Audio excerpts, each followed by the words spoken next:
to share with you what's going on in photography. Right now, I am here in New York City, in Brooklyn, down by the Brooklyn Bridge, hanging out with all these amazing photographers. I cannot wait to share some of the selfies from earlier today.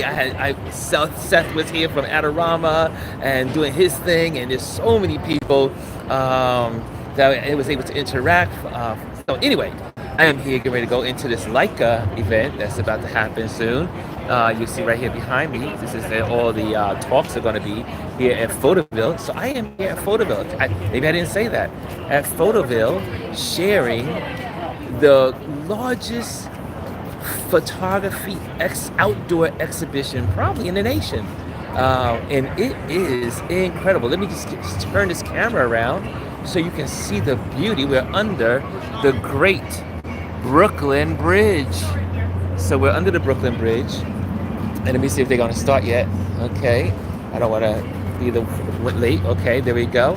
But you see all of these amazing works of photography from some amazing photographers, photojournalists.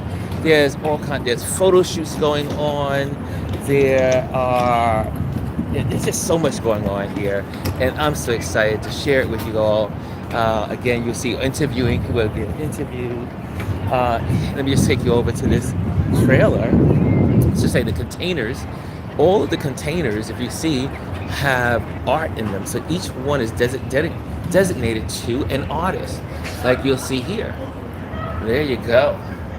And here we are. And you see all the photography. Some of these have monitors, information, statistics, stats. This one's our commitment to journalist safety. With lots of information, lots of photographers moving through the area. This one is called The Year After a Denied Abortion. Again, social issues that are going on in the world. Ukraine is an amazing exhibition for the New York Times. But let's go into this exhibition here so I can show you how the feel of the container. These are the photos.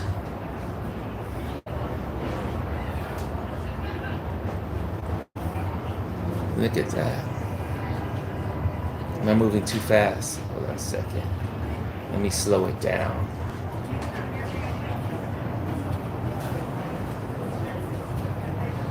Incredible work.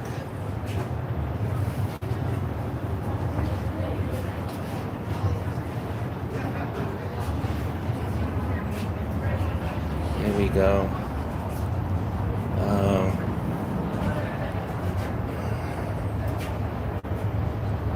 Beautiful documentations.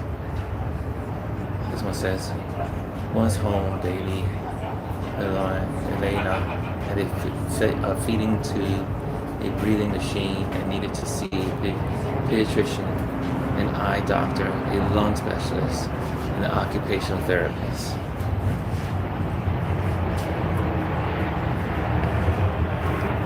Beautiful documentation. Not always a beautiful subject, but definitely a beautiful documentation. Okay, it looks like we may be starting with here we go. Time to go in. My name is Laura Romanis, one of the co-founders of Photoville.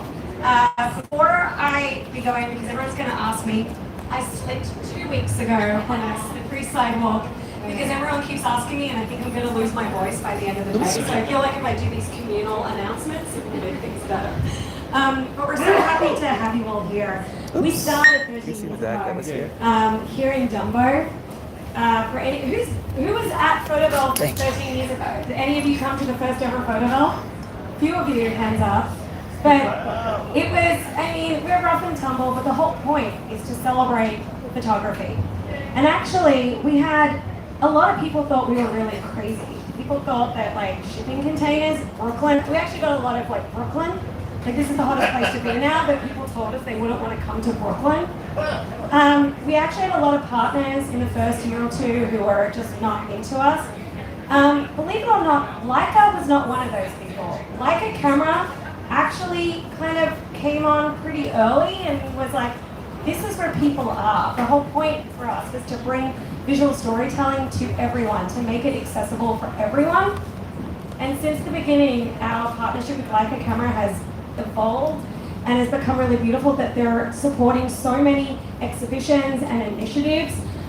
We have safety workshops tomorrow. We have professional development sessions online in the next week or so. We have great exhibitions. The talk that we're going to have in the next hour is one of those exhibits. So I just want to thank you all for coming down to Brooklyn, because I know it's really hard. And I hope you have a really wonderful day today. But also remember, we have exhibitions not only here, but throughout all 5 boroughs, in the Seaport, in the West Village, in the Bronx, Staten Island, Queens, the list goes on. So I hope you, yes, Queens. So I hope that you really spend the next few weeks just really absorbing visual storytelling. One last thing, you're probably going to plug this. Will you plug your exhibition? Okay, I'll talk about that later. So thank you. I'm going to bring up our festival director, Ismail Ferdous, who will get this going. So thank you.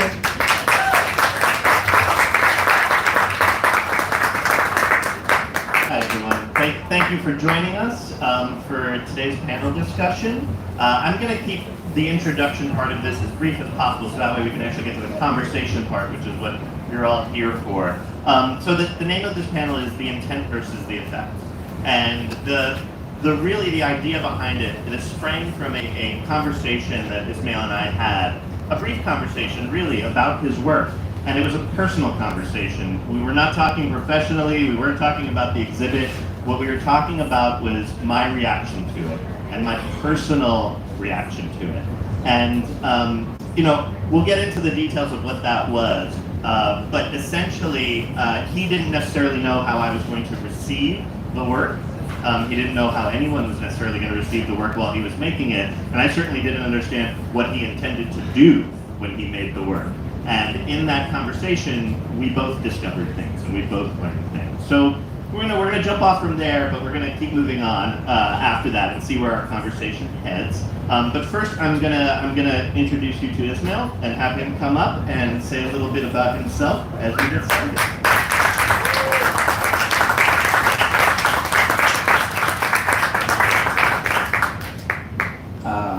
Good afternoon. Thanks for coming, everyone. This is Ismail Ferdous. I'm very glad to be part of this year's Photoville edition, and especially getting the opportunity to show my work, the work from Bangladesh beach, Cox's Bazar, Sea Beach, and super excited also to have the first book signing after this discussion. I'm a photographer from Bangladesh, but have been living here in New York City for 8 years, and mostly working, various topics. I think we'll get to the discussion. Exactly. Yeah. So the other person I'd like to bring up next is Scarlett. So Ismail mentioned a book, Sea Beach, that is being published. It's available for you to purchase, and he's obviously here as part of our book signing. But he didn't make it alone. He had a collaborator, right? So let me introduce Scarlett, have her come up on stage, tell us a little bit about her.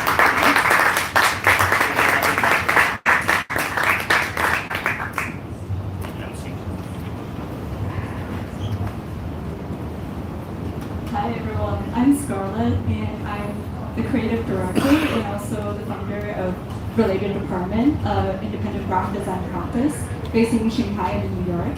I'm also a publisher of my own, and I run a small publishing practice called Page Bureau. And we just participated in Printed Matters like New York Art Book Fair last month. And we were also a recipient of this year's Shannon Michael King Award at the NYABF.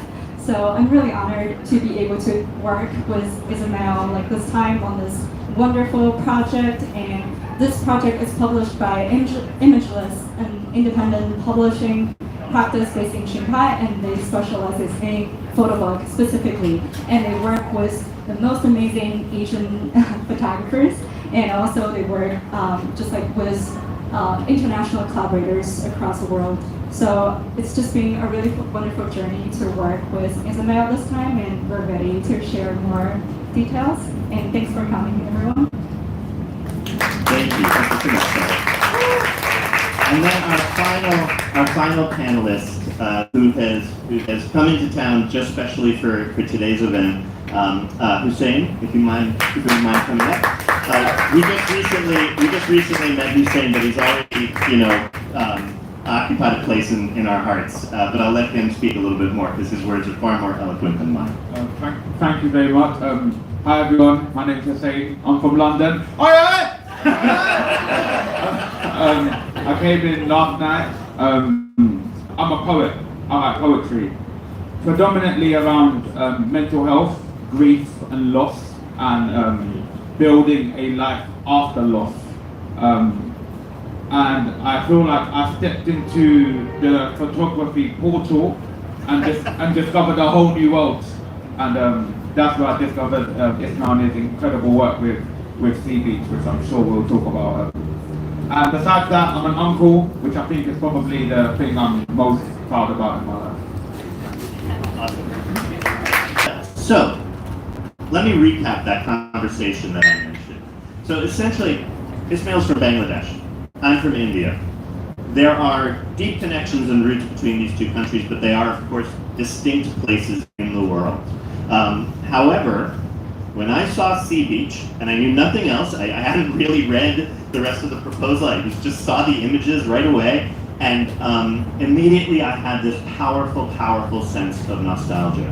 And I don't want to, nostalgia can be a tricky emotion. It's not always a deep emotion, but this was something else. This was something really, really deep. Because when I saw that beach, what I saw was the beach that I remember from being a child in India. There's a huge beach in Chennai.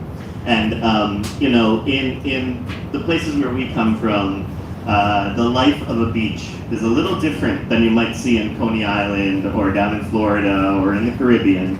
And there is a diversity of different experiences on those beaches, of course, but there's also this universality. I saw those images and I thought, I could be related to these people, like by blood, not just in spirit. I could potentially have walked in those footsteps on that beach in my own past at some points. And so I just felt this real emotional resonance. And one of the things that our conversation turned to was the idea that, I'm gonna let Ismail talk about how he made the project. But when he made the project, it wasn't necessarily with me in mind, wasn't necessarily with a goal in mind or a particular person in mind. He had his own process and his own energy. He couldn't guess what might happen with it when it went out into the world. And each of us on this panel have interacted and related to it in some way. And so I think that distinction between the intent and the effect is a good conversation worth having for all artists, for all arts appreciators, and for those of us who have the great honor of being able to present artists. So let's just pause for a moment, and I'd love to hear from Ismail. What was the history of the work? How did you first decide to do it, and what was the process? To be honest with you, it was completely accidental. I didn't know that it would turn into a 5 years long project and a book when I first photographed it. And I think I really love that accident in the process of making this work, because it was the most naive and honest approach to my work, because I was not really expecting anything. I was not really trying to convince anyone except myself, and honestly, it's quite amazing to hear that, because when I was taking those pictures over the last 4 years now, 5 years in making the book, I was only trying to convince myself that, am I liking these pictures or not? Meaning, it's like something I was very honest to myself. It's like, because I was also I've been in photojournalism and documentary photography more than 12 years, and I worked on really emotionally heavy lifted stories around the world, social documentaries. But I was also getting a little bit of tired of the possibility what photography could offer, like, you know, in terms of documentary photography, in terms of, like, you know, telling stories, you know, it's like, you know, what I'm missing, what I don't see that often, you know, what I don't get to do. Like, I think I would not ever hire, like, no one would hire me to photograph people having vacation in Bangladesh, Bangladeshi people. I don't think so, you know. So you know, I feel like maybe I should do that, you know. It's like, you know, like, and also like, it was not the, like, it's one of the thoughts, but like it was also, you know, I wanted to photograph my people, where I come from, and also I feel like I also didn't like I was tired of also, like, you know, making, like, you know, photo stories, like, felt like I never had that approach. I think I always had this conversation, but like photographing others, you know. So like, you know, how about, like, you know, like making a series of pictures for yourself is almost looks like a family album, but also like maybe it can be related by many people across the culture, or like, you know, ethnicity, race, or, you know, religion, and it's quite fascinating that the reaction, you know, I had, and I think no place could be better than a beach, because it's such a universal place. It's such a universal, like, common land, open land, like, you know, like a space, like, you know, water, like, I think, and the mood for vacation, you know. Yeah, I just start. Well, let me just add a little comment, just something that maybe not everyone knows about, but in many places in the world, the beach, the place where the sea meets the land, is open. It's not privately owned. It's considered a place for all. It's part of the public commons, which obviously here at Photoville we're very passionate about the public commons. We like to put our art in the public commons. But you know, when I came here as a young kid, and you know, beaches were private places. A lot of the shoreline you couldn't just walk up and down. There wasn't necessarily a 7-mile stretch, right, where the entire city could go and live life. So that was something that was fascinating to me, and I think part of the recognition of it. But I'm curious. So Scarlett, when did you meet Ismail? What was your first reaction to the work? We are actually really new friends. We just like got to meet like early this year, like 2 months ago, literally, and that's just how short this entire project took place and like materialized, and which was kind of like almost like a mission impossible. But when I first saw this project, I immediately Googled what is Cox's Bazar, because I've never been. I've heard about it, and it turns out to be the longest beach in the world. I was like, that's pretty amazing. But when I saw his work, it feels very theatrical. It feels like there are a lot of like amazing happening on this beach. But like when he actually showed me some reality of the beach, it's like actually really exciting to see how he you know, capture all these interesting moments on the beach, but it's like actually nothing like you would see from like, you know, just like a random YouTube video or something like that. And he has some funny video to show the reality of it. And also I think there's something really amazing what he mentioned to me earlier in this project. He was talking about how he only photographs like during specific time of the day to capture certain quality of the light, and also how both the human beings and the settings are being portrayed and exposed. And you know, these are like a really subtle but beautiful thing to even talk about. He told me he only photographed like almost in 2 hours in a day during the noontime, and that's like feels especially cold in terms of the light quality during that time. So I think there's like really specific, like sort of like a moody, vibey, or nostalgic sense about the photographs that he captured. Yeah, which was kind of amazing as first impression. Awesome. So then our last panelist was saying, I think your introduction to Ismail's work, I think is truly fascinating, because you didn't know each other before you met on stage for the first time. So could you talk a little bit about how you were approached and what your first reactions to the work were?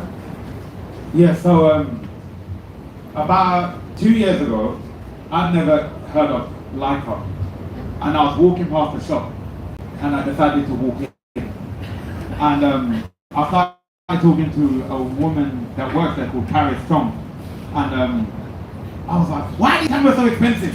And that was my introduction to Leica. And instead of making me feel like I couldn't afford one, even though I couldn't afford one, I felt very, I hate to be like dramatic, but I felt very seen in this store. And then I was told about there's an event coming up where Ismail has won an award, and they wanted me to interpret his imagery into poetry. So I was like, I've never been asked to do anything like this before. So I was like, okay, cool. I remember opening the files on my computer, and I literally had to stand up and walk back and look at it, and then really look at it. And then I started scratching my head, and I was like, there's so much here. And what I found in the images from my interpretation was, growing up Pakistani, British, working class, our holiday was going to the beach. So that's all we could afford. So when I'm seeing this, I'm also seeing me in a way that is not a stereotype. Like, he's got this really beautiful way of capturing the innocence and the magic of these people that are displayed. So I wrote a poem, and then I remember when I first saw him, he didn't know who I was, but I knew who he was. And I just kept staring at him. And I was like, oh my God, he might hate this. He might actually hate it. Then what am I going to do? But luckily he didn't.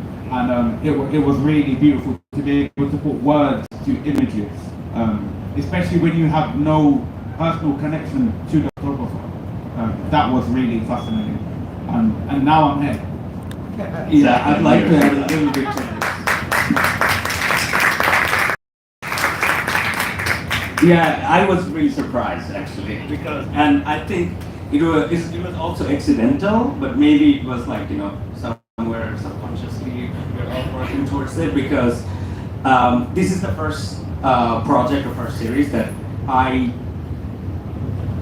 refuse to have captions. So no picture has captions. I mean, few publications really asked me to write captions, and I wrote like, man is walking on the beach, something like that, cows on the beach. So because I want the photograph to communicate, because I know we work in visual language, and I really wanted to really focus on how people interpret like visuals, not like planting words in their head, and I wanted to have kind of like, indirect, intellectual communication with the audience, like, like a feedback, a reaction. And it's really nice to hear that, your reaction, and you wrote, a poem about it, over it, and it's, yeah. Honestly, I'm so happy to be here, and I'm very happy you are getting your flowers. So can we give him a big, big round of applause, please? Because even what you're doing is incredible, but to be appreciated whilst we are still alive as people is amazing, and you really deserve it. So I'm honoured to be sitting here alongside you. Thank you. I wanna actually pick up on something you told about your story, about the fact that you walked into a Leica camera store, and I think your reaction was totally natural and understandable. But also I want to talk about the response, right? That there's actually a fifth party here on this panel that brought us all together. And I do think that that's worth pointing out, that if we're going to be in community, if we're going to be in dialogue, we need places to do that. We need people to support that. And I think that's a critical part of this conversation. But one thing I want to talk about a little bit is you mentioned capturing light, right? And how I think actually you mentioned capturing light. And physically that is true. That's actually what's happening in the camera, right? There's a particle of light that enters that lens and hits something, an element, a digital element, a physical element, whatever it is. And so then you've actually captured that piece of light. And I think the light and the way that is represented in the work is really special. And I'm kind of curious why you chose the middle of the day.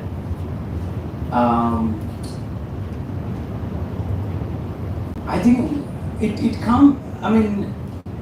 I think, yeah, this work comes as very stylistic approach. I think sometimes you choose as an expression of your feeling. That's the way I think that, because the light I chose, it was exactly what I felt when I went to the beach after a long time, because this is the beach where I went to as a 4 years old with my parents as our first vacation, and also my parents' first vacation to the beach. So I have long relationship with this place. As a teenager, like I was going to that beach, with my cousins, with my friends, and when I was in college. So, and then I've been living in the West for the last 10 years, and my experience with the beach has changed, definitely, and I'm quite accustomed to where I'm living right now. And when I went back after a long time, I was going back to Cox's Bazar. I was photographing the Rohingya refugee crisis from the 2017 until 2020 quite frequently, but I was just working over the hill 5 kilometers from there, 3 miles from there, but I was not going to the beach. But when I stumbled upon quite accidentally going back to the beach, okay, I have some free downtime, I have some downtime between assignments, I'll go and hang out, and that's how I started photographing it.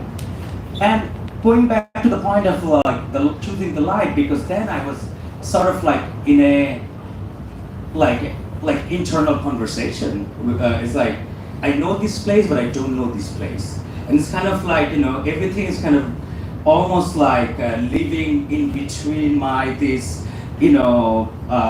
feeling. It's almost untouchable. So it's it's not tangible. So how do I translate that in visual?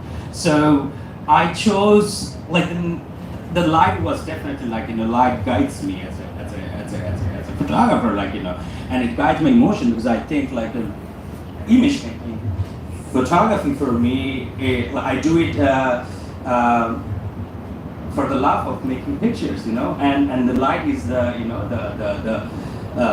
guide for my feelings. So I chose, when I saw the light reflecting, the sunlight and the light and the light reflecting from the beach, from the sea, and everything in this work is stays in between. So it's I think that's why I chose it. And also, there are some, I would say there are some thing I also was thinking in the back end, part of my process, I was kind of also tired of, as I said, I was tired of many things, and one of the things is maybe I'm too emotional and frustrated sometimes because I want to do something with the pictures, especially picture from subcontinent, Indian subcontinent, India, Pakistan, Sri Lanka, Bangladesh. It's they're very colorful, very yellowish, and very what do you call this? Very eye-catching, and that kind of warm tone. So I also kind of wanted to challenge that aesthetically, how I'd like to see things. And usually, grammatically, I didn't go to photo school or any photography, practice. But this, you don't take pictures in the midday usually with the light, it's not perfect. That's exactly what so I'm I was asking. maybe it's fun to photograph in that time of the day to see something differently, So yeah. I think that's really fascinating, because I think that's how a lot of great work happens, is by an artist questioning something, questioning some assumption, and then just exploring that question fully and honestly. And it sounds like you had a bunch of questions about the way you were working and the kind of work you were doing, and it all kind of came together in this. So Scarlett, I'm curious, in your process of putting together the book, let me ask this, maybe this is an unfair question, but what was the ratio of what got in versus what was out? Now you should talk about how we started thinking about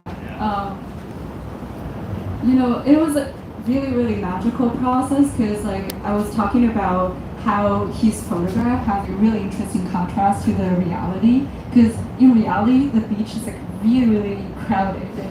So like, you know, it's like actually really hard to get a leisure sense somehow if you're surrounded by so many people. Yeah, right? fake news, like on Fake vacation. news. So we're like trying to find a way maybe to get into his picture in a really subjective kind of point of view. So we're thinking about the words of like filmic and also the words like daydreaming. So it's like something that maybe we get to experience on the beach when we kind of like, you know, doze off a little bit and then we only see what's happening in front of our eyes instead of all the kind of like chaos, like, you know, in the environment. At the same time, there's also a lot of this sort of the process that's similar to film editing in this process that we're thinking about how to create a story that feels like it flows more naturally and it has interesting correlation before and after instead of just like almost like hanging out pictures on a gallery wall. So like I think with book, one thing that's like really essential is this time-based, like sequential narrative that's taking place like page by page. And I think we work closely on this project because this is also one of the projects that we actually work on selecting images together every day and we're like fighting over certain images like do we want this or do we not, but like it's too heavy or it's like too big, so we're like literally fighting until very last minute, like when he's actually like, you know, working with the print technicians like on the press. And then he's like, oh, I need to get rid of this image or I need to replace this image. So it's like, it's kind of hectic, but really, really exciting throughout the entire process. Yes, thank you for that. Thanks for being patient with me. You know, like I think like I can be like really like intolerable sometimes when I get to that point. But like we made it. I mean, it was like impossible. As she said, like Mission Impossible. I said like Mission Impossible Shanghai. It's like we started working beginning of March, and now we have the book here. It's like, you know. That's an amazingly fast process. It feels Yes, like to me. yes. I think like everyone gave their like, you know, more than like, you know, 100% to make it happen. Yeah, I believe it. So I wanna go to your experience, Hussein, when you first saw the images. Now you said you stepped back. I want to ask, was that a metaphor, or did you literally step back? No, literally, like I had to take several steps back, and my studio is actually not even that big, so I had to step back and really. Normally, when I write poetry, I write from the heart, and I write basically based on how I'm feeling. But what was interesting about this process in particular was I was conflicted with how I'm feeling to what he was capturing. And so I was in this constant tug of war of, I know what this is making me feel, but is that what Ismail was feeling when he was capturing this? So I felt like there was a lot of like tug of war back and forth in my own head, trying to get the right words and maneuver around the right images, and then place the images to the text in my own sequence of events. So it was a beautiful experience, and something I don't ever really get a chance to do that often. Because it's true what they say, a picture tells 1,000 words. So it's like when you have one of these images, each of these images are their own poetry themselves. Absolutely. So to have a file of all of them is quite overwhelming. So it's important, I think, to be around people you can talk to in your life that don't see you as overly sensitive or too emotional when you're dealing with something as special as this. Because some people don't understand it. They're like, oh, you're just writing a poem. I'm like, it's deeper than that. You're carrying the emotional weight of these images in hope it will resonate with the person that created it. Yeah. I mean, that must have been terrifying. Yeah. Even when I was performing it, I was looking. I was like, oh, if he don't like it, I will know from his face. So, but luckily. I mean, I guess he must have liked it because you're here. I do think it's fascinating that three of us here had a very specific sense of nostalgia and connection with the images. We're all from the subcontinent. I'm from India and Bangladesh and Pakistan, and I think that speaks to that story that's being told within those images. That whatever story you saw, and you obviously, I think seeing that video, how crowded Cox's Bazar is, right? I think it really shows the power of editing. It shows the power of framing. These very simple, basic things that are involved in photography, but you completely transform that place through those choices in the moment. And I think I'm kind of curious. I'm also kind of curious about your color choices. Like there's the light, but there's also some very specific choices of color in there. The sand, the sky, and when we worked together, you were very specific about that. I learned a lot working in this body of work in this series.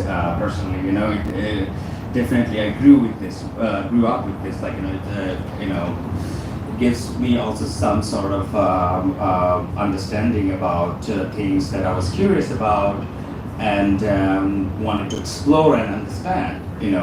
Because I'm not technically very good photographer.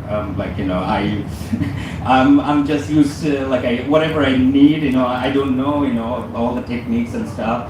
But what I realized, when I'm seeing something, I think in a specific light, the camera cannot always capture it. And then there are some.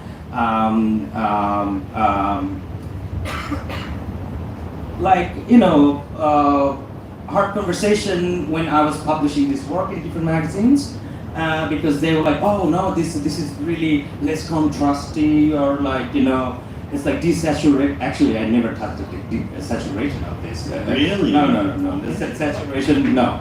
But what I'm trying to say is I try to achieve in this picture the why I chose the color and the whatever how it looks like. Exactly how it looks like when you are in that time of the day, when the light coming from the sunlight and the reflection. Yeah. And it's hard to really give it a reality, but it's my reality as an artist. So I think that was I didn't go for okay, I'm going to choose these and these and that. No, it was just all naturally unfolded. And also one thing I really try to focus on this work is ordinary moments. It's not a very compositionally incredible or crazy. Not sure about it. No, it's very straightforward. It's on your face. That's true. And I was not hiding because That's you true. have the picture of me and my colleague working on the beach. Yeah. Oh yeah. Yeah. It's I use this huge light, and a small camera, and we are just walking around and taking pictures. There's no way we could avoid people's attention, It's we are there, all the time, and it's people are just laughing at us, and also we are not. Yeah, exactly. So that was the setup. We are walking around and taking pictures like that. So. It was just kind of snappy, and then also confrontational, we're confronting, but also I didn't feel I didn't want to take too much time of their life because they're on vacation. Yeah. Sure. So it was the most fun project I've ever done in my life, and then I only forgot 2 hours. Imagine I was going for 2 weeks trip, and the rest of the time I'm just chilling in my hotel or in the beach. I wanted to show a picture of myself in the beach chair. Oh yeah, definitely. I was a bit hesitant. Yeah. Wait, do we have that picture? No. Oh, okay, that's all right. That's all right.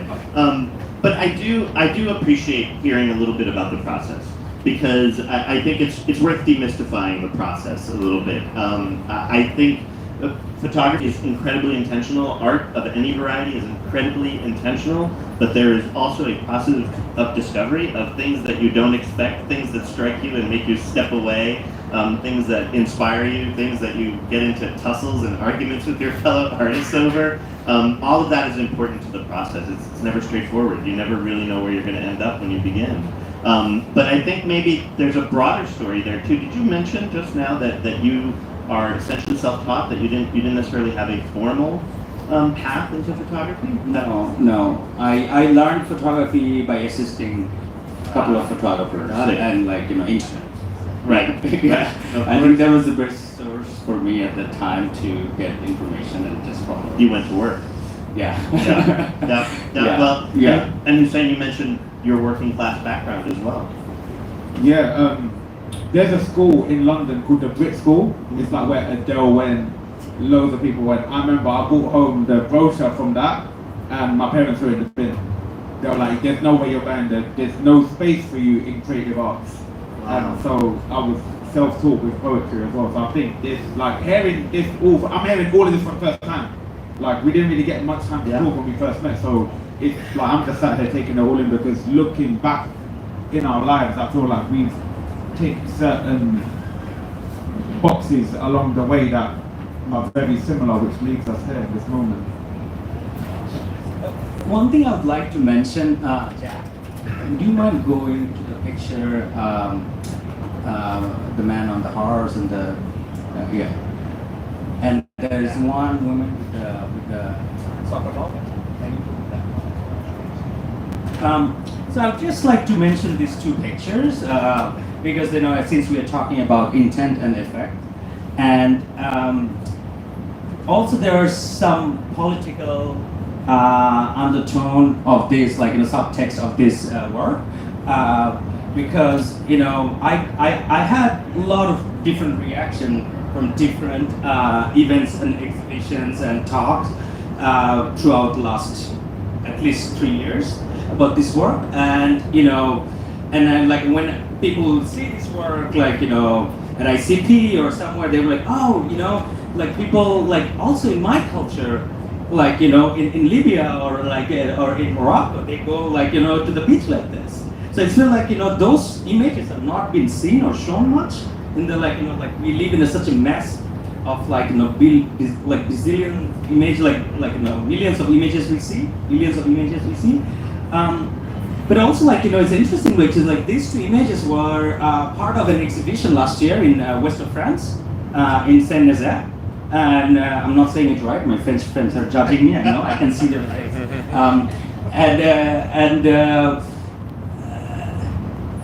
Before the opening reception, the day before, there's we had to change two images from the scenography, from the curation. I was like, why? Because the locals, they ripped those pictures off because it was a public display. Because women are wearing veils or burqa. So, and it's political, because okay, why don't we, then it gave me this feeling of oh wow, sometimes, what is the standard of beach culture? Do you think it's the West is the beach culture standard, or the East? Everyone has their own beach standards, and it's celebrating their vacation, and it's you can relate, it's people other can relate. I think it's it's quite interesting, these questions are often I get, but it also I think wow, people wear clothes when they go to the water. I'm yeah, people don't go to the water, but that's the way they celebrate. And it's not just happening now. It's been since this beach existed. Yeah. So I think I also I think this is, I'm very fascinated by what is coming out from reaction from public about this work. The subtext, the political subtext, culture. Oh, that's fascinating. I mean, it is true in India, in Chennai, the beach that I remember, our relationship with the beach is different than you would have in Coney Island. It's not necessarily a place to go swim, but it is a place to go socialize. It's a place to be with your family, with your friends.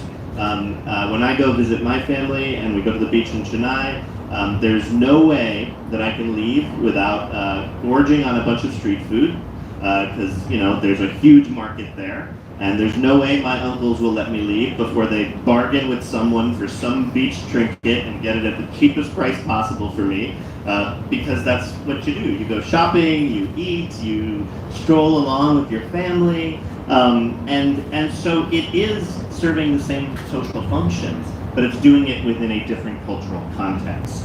And I do think you brilliantly captured that cultural context, because that is why we all reacted so strongly to it, to that specificity, even though it may not be a completely accurate, to the letter, telling of what happens on that beach.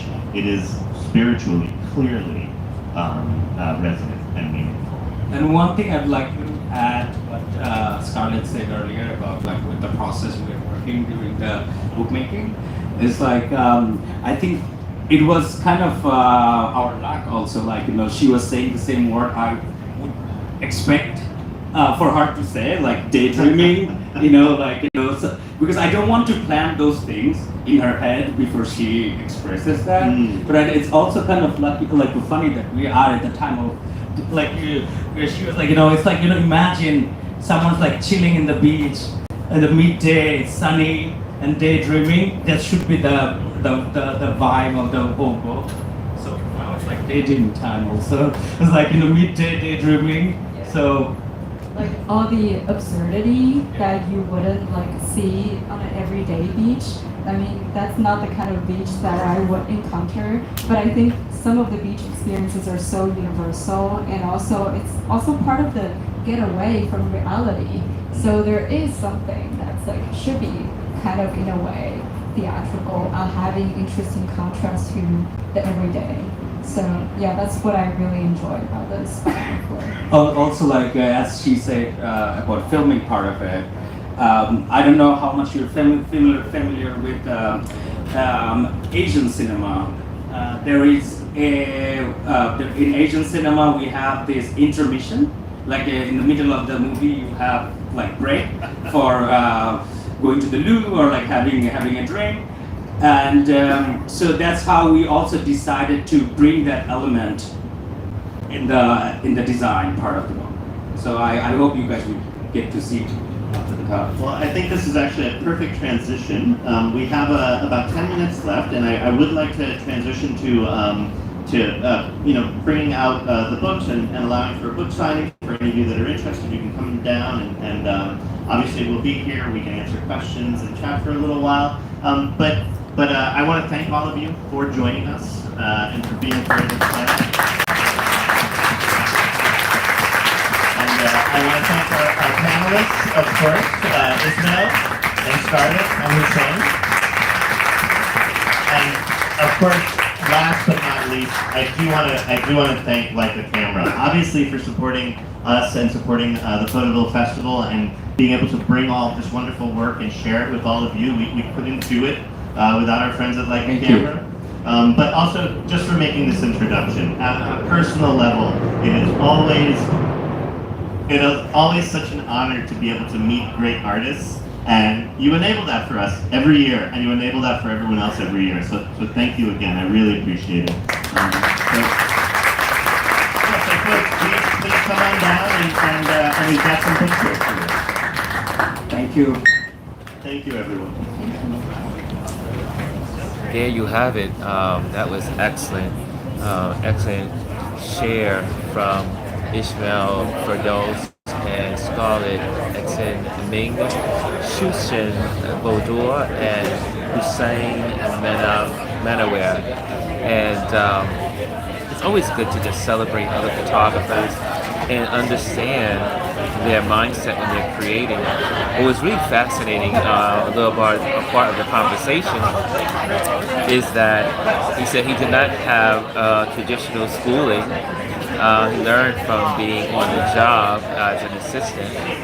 And also, there are no rules. I just heard Phil Pettiman, I think it is, spoke about yesterday that there are no rules in photography.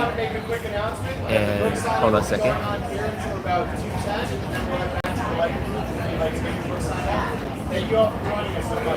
Okay, so they're gonna have a book signing, and so they're gonna be sharing about the again the book signing, and then also folks having a conversation with the photographer. I'm gonna go out and I'm gonna give you a walk around Photoville, so that way you can see what's happening in this beautiful event that we have here. And I'm gonna pop my bag up. Here we go. Popping out. Hello, hello, hello. And they're going to have, Adobe's going to be here later on inside this tent.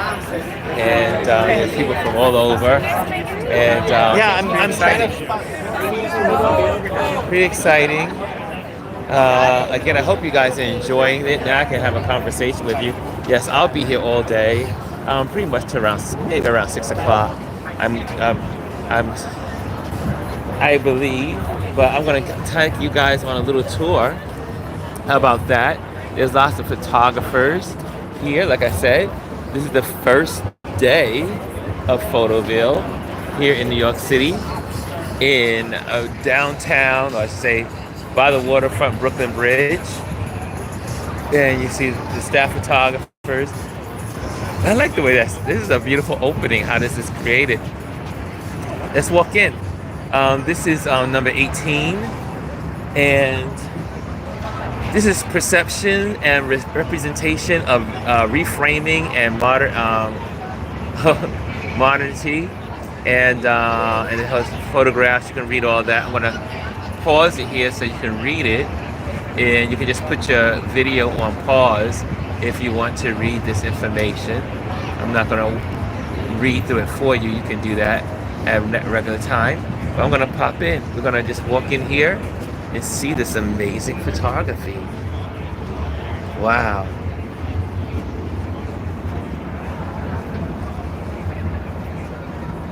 Look at that. Beautiful work.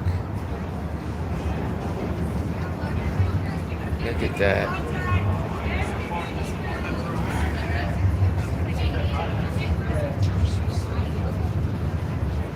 Did you just give up on that whole art there? Or you jumped out of it a little bit or something? I mean, I kind of got burnt out, so it's not focused. That one, okay. It would be nice. Beautiful. Well, maybe at some point you'll get back to that. Once I Settle in. I love this exhibition. I love how they placed all of this amazing collage photos, the theater background drapes.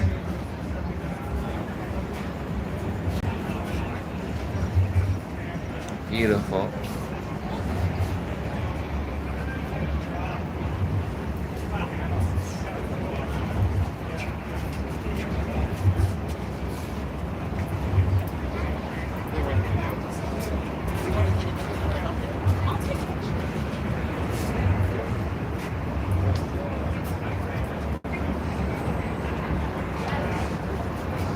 Look at that. I love when people create work that is, you're creating a period, you're creating a whole environment. The photos are just, almost like you feel like you're right there as a period images.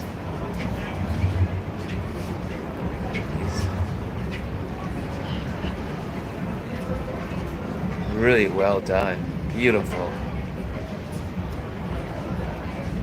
Look at this. Let's see, can I get that? Ooh, they got a glare there. Oh, there we go. There we go. So you can see that. Okay, let's try to get those glares out there. Look at that. It's best to go from this angle. Guess not. Let me try to get this angle for the glare from the light. There we go. Beautiful. This one. Beautiful.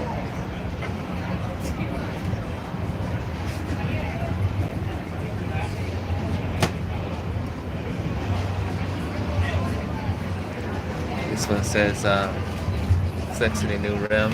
Oops, here we go. Here we go. Questions, how can look back in time, moving forward? Doing what represents wealth, does mean respect? Where do I fit? What assumptions do I make based on appearance? Who is flexing? What is underneath wealth and power? What makes me feel seen?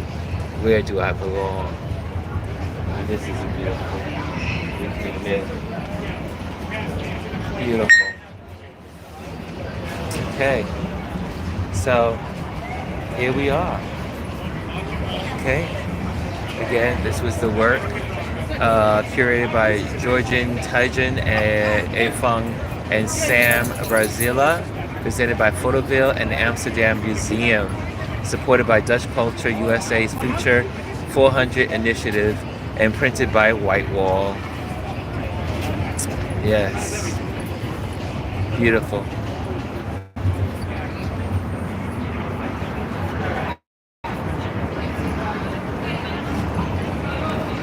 Okay, where are we going next? Where are we going next? Where are we going next?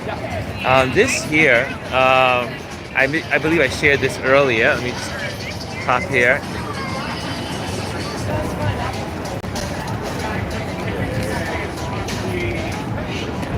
And Bador, and this is a project which captures the coming of age experience of Jewish youth through quintessential Jewish American rituals of sleep-away camp. Anti-Semitic attacks reached a record high in 2023. The last Holocaust survivors will soon die, and Jews make up less than 3% of the U.S. population, with the lowest birth rates and highest intermarriage rates of all religious groups in the U.S.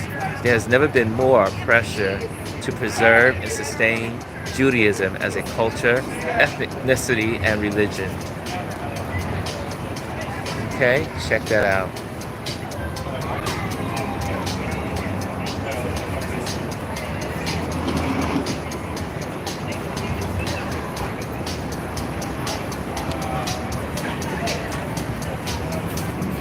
Thank you.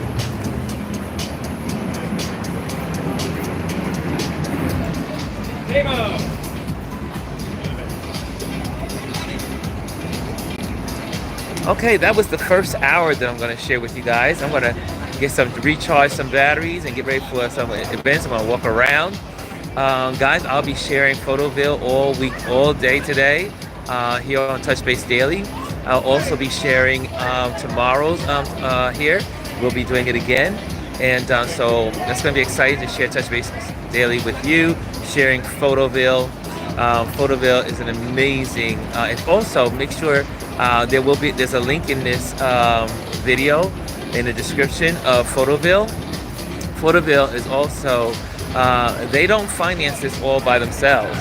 This is the public's getting involved in financing. So if you feel like you can be a support, make sure you donate to Photoville, because that's what's sponsored. That's how they're able to create this incredible village of photography.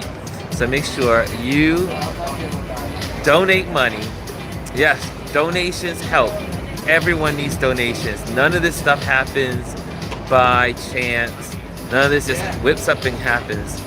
It comes from lots of contributions and donations. So make sure you donate to Photoville for all that they're doing here and bring awareness. Make sure you share this video. Share what you just saw at the Leica workshop, Leica panel discussion, and then also share here what I'm sharing with you guys. Okay? That's how we survive as content creators, and that's how YouTube knows that you like this, is by you sharing it. Not only should you like, subscribe, but also like, subscribe, and what? I always tell my audience, my core people, share. Okay, guys, thank you so much for joining me on Touchbase Daily on the move, and I will be back later on in another area sharing some more from Photoville. Take care, guys. Later.